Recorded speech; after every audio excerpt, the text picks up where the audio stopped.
ఆ ₹5 వ్రతకల్పన బుక్ చూస్తే ఎక్కడ లేని కోపం వస్తుంది. ఏరా నాకు అర్థం కాదు, ఎన్ని సంవత్సరాల నుంచి నా పూజలు చేస్తున్నారు, ఒక్కడికి నా కథ గుర్తుండదేట్రా యాదవ్ వల్లారా. ఓ నా బుక్ లో చూసిన దాన్నైనా తిన్నంగా చదువుతారా అంటే అది ఉండదు. ఏదో బాగా అటర్ ఫ్లాప్ అయిపోయిన తెలుగు సినిమాకి రివ్యూ చెప్పినట్టు చదువుతారు ఒక్కొక్కడును.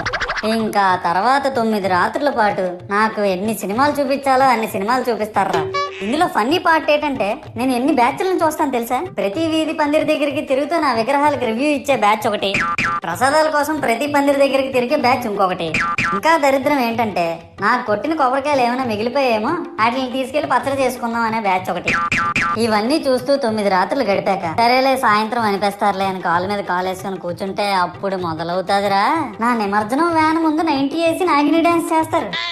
అంటే నాకు అర్థం కాదు, 9 రోజులు వాళ్ళతో కలిసి ఉన్నానని నన్ను కూడా వాళ్ళ ఫ్రెండ్ లా ట్రీట్ చేస్తారా ఏంటి? అబ్బా అబ్బా అబ్బా అబ్బా, మునిగినంత వరకు మనశ్శాంతం.